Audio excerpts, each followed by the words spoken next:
Franck Maillet, je suis directeur pour Suez Recyclage et Valorisation sur les périmètres de l'Alsace et de la Lorraine pour la branche collecte, service et traitement des déchets et tri-valorisation des entreprises, donc au sein de l'unité de Suez Recyclage et Valorisation France.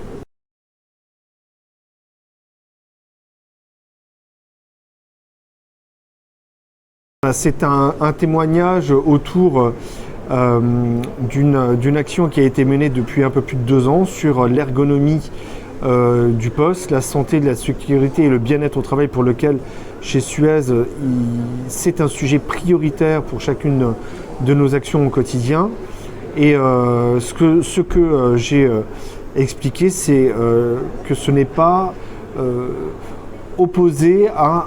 la performance dans sa globalité pour une entreprise de développer la santé, la sécurité, le bien-être au travail. Au contraire, c'est un outil et un levier de performance qui permet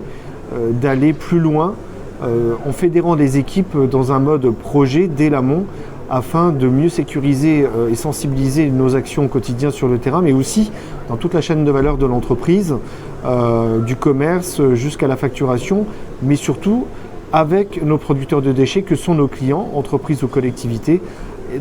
afin de mieux respecter aussi ce qui est en lien avec la loi de transition écologique, mais aussi la loi AGEC, pour favoriser la hiérarchie de la valorisation.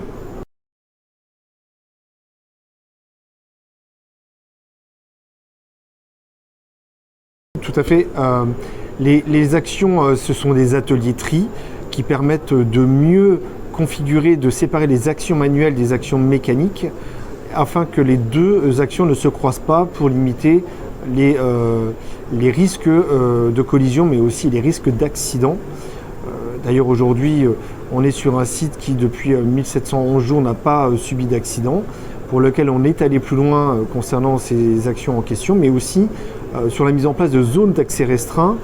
qui permettent de mieux visualiser avec le management visuel, le 5S, mais aussi le Lean Management, ce qu'on appelle plus communément chez nous le Suez Way, les voies de circulation pour mieux maîtriser le risque engin piéton. D'autres solutions comme des éléments qui ont été détournés à l'issue de la période de la Covid, des colliers, des montres ou des bracelets qui permettent de signaler par un signal lumineux le rapprochement dangereux à moins de 7 mètres, à moins de 5 mètres ou à moins de 2 mètres, par vibration mais aussi par un élément sonore, d'indiquer aux collaborateurs en question quelle est la zone dans laquelle on a une dangerosité qui est imminente.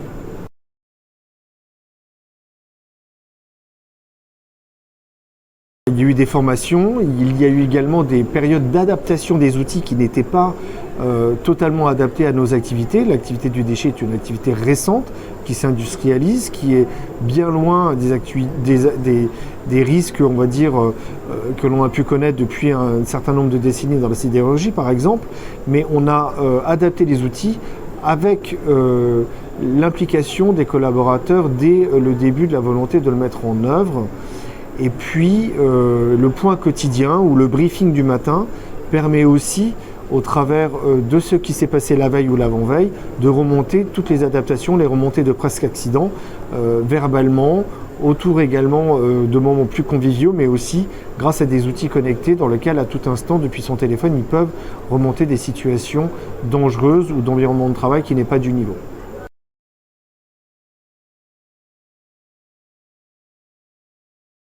Tout simplement déjà d'avoir un management au quotidien qui soit suivi. Il ne s'agit pas de mettre une action en place et une fois le spot terminé, de ne pas le faire vivre. D'avoir un management qui soit totalement transversal pour que l'on puisse aller chercher chaque acteur de la sécurité, de l'environnement, de la performance, mais aussi du commerce et des opérations, à ce que l'on puisse ensemble dans toute la chaîne de valeur mieux remonter les contraintes de chacun pour améliorer la situation in situ ou en tout cas du quotidien. Et puis de se faire accompagner également par des experts. Nous, ça a été le cas sur l'ergonomie des postes, les ateliers de tri,